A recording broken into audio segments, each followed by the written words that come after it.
G'day YouTube, Warbles on a lot here. A tale of two apologies, the Copywrong update. And it's a night camera video because I discovered that the night camera's got a nice interesting trick.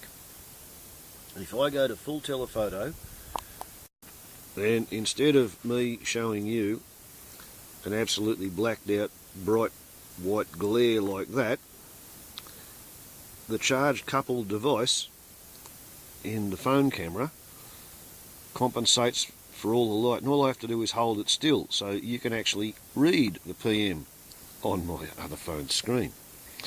So from BBC Nature Events to Warbles on a lot. Come on, up the screen we go. Sent on the 2nd of the 2nd 2014 regarding copyright issues, a cut tree bleeds bright red with a pulse.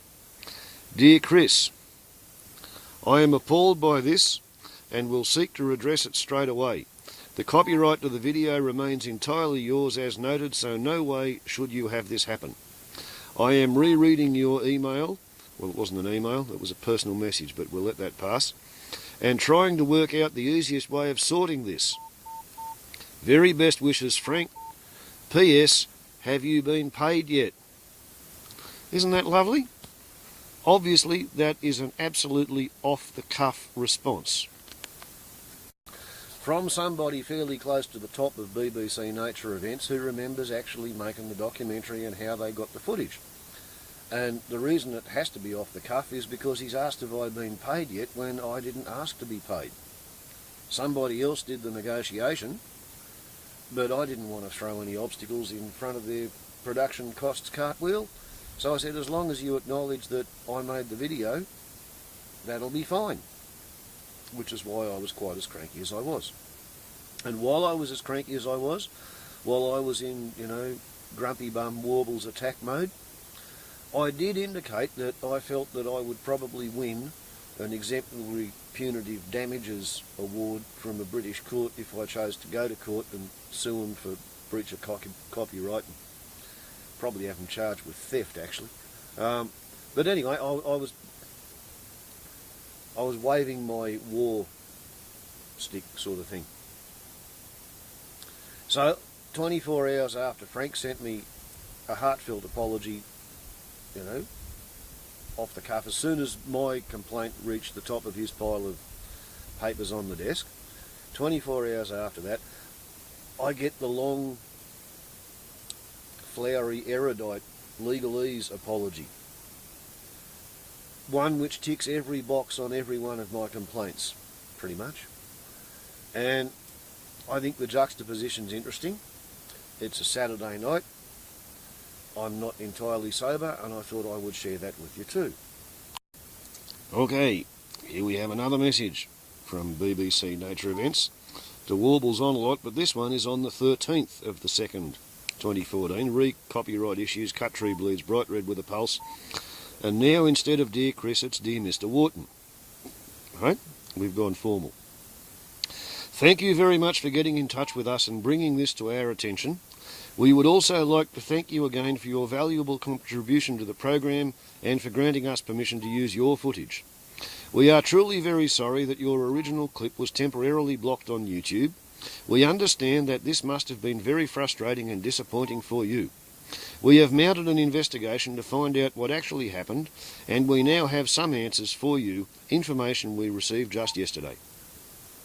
We have discovered that this happened because of a system in place at BBC Worldwide.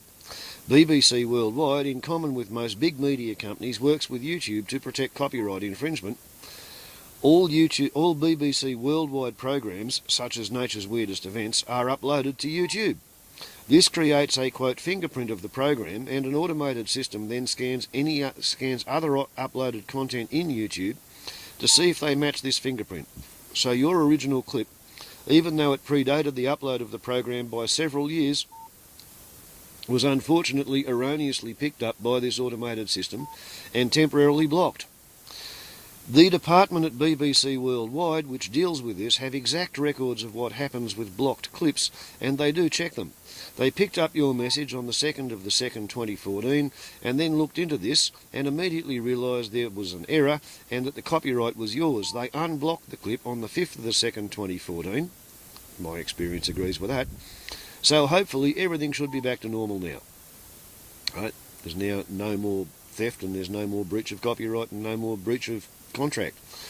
We can only hugely apologise for this and reassure you that it was not in any way deliberate and an unfortunate result of an automated system of a large media company such as the BBC attempting to protect its own rights in the YouTube space.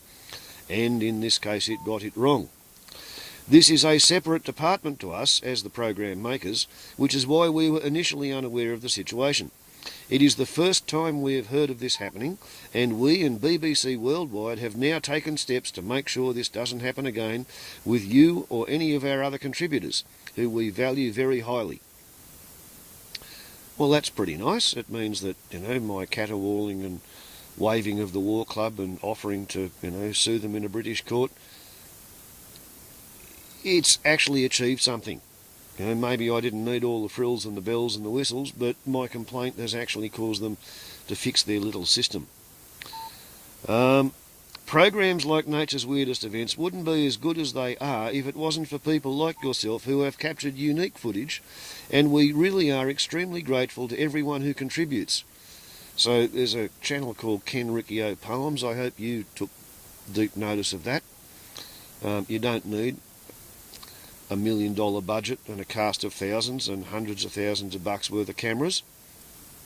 I shot world-class footage on a 6-year-old Nokia 6120 classic mobile phone that cost me 120 bucks.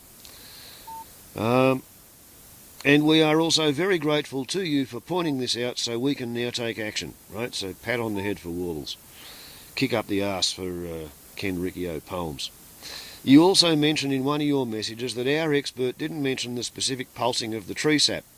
We agree that this is a very interesting aspect of the phenomenon, and indeed several other people have also filmed this. Your thoughts about this are very interesting, and it would ideally have been good to include this, but unfortunately on this occasion we didn't have space in the overall program to go into in-depth explanation of this part of the event. Well, pity, because the fact that it's pulsing is what seems to get the God-botherers and the apocalypse forecasters so worked up. They like to think that bleeding trees are an indication of the end times, and having an actual reasonable engineering hydraulic explanation for why it appeared to be pulsing, I thought that would have been germane to the issue. But, opinions differ, and I wasn't making their documentary. That's up to them. I can fully reassure you that everyone here at the BBC acknowledges that the copyright, of course, remains with you as per our original agreement. See, they've dug out the bit where I said to them in July last year, I don't require anything financial as a compensation. Although we unfortunately can't change what has happened, i.e. they're not going to negotiate in retrospect and send me a cheque just to keep me quiet, I hope you will find this letter at least explains what occurred in error, and we hope that you will be able to accept our heartfelt apologies. Sincerely, the Nature's Weirdest Events team. Right? It's no longer Frank. So, I think between the two of those apologies, it's entirely acceptable. They've covered all the ground that I could think of. The only issue that I still am puzzled about is how come their robotic copyright software program pinged my original movie for having 47 seconds of commonality with their 56-minute documentary, yet the people who've mirrored the entire 56-minute documentary and stuck that up, they haven't been pinged and they've still got their copies up. My wild hypothesis is that they've done such a thoroughgoing mirror that they've got the BBC watermark appearing in their frame, whereas my footage would appear to the robotic computer to have had the watermark washed out because I didn't have a watermark because I was just shooting the original footage on the phone. But anyway, that is the update and resolution. I got 2 apologies, and I'm pretty happy. And apparently the hole in the system which caused me to be wildly bloody irate a week and a half ago has been plugged, and it shouldn't annoy anybody else ever again. If they're telling me the truth, and why wouldn't they? You know, I mean, they gave me the movie back, they gave me the views back. I got to see 250,000 views before I got to see my 53rd birthday, because I haven't seen that yet. But I've got the views. So, warbles on a lot to YouTube. Happy Saturday night, and wouldn't it be nice if it rained? Ciao.